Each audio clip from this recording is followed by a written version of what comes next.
هنا الشعرة لحد كبير، ولكن هي كل صبغاتها بتكون خالية من الأمونيا، ونركز في النقطة دي.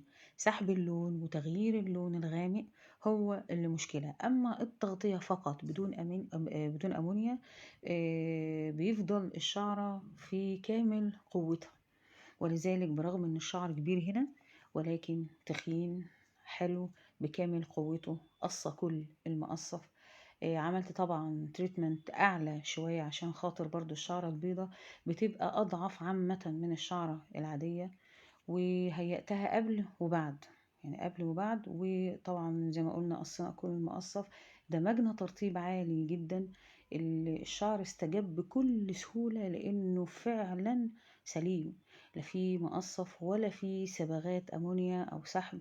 ودي نقط مهمة جدا بركز عليها، ودايما أقول للبنات النقط دي هي السبب الرئيسي في نجاح القصة كلها.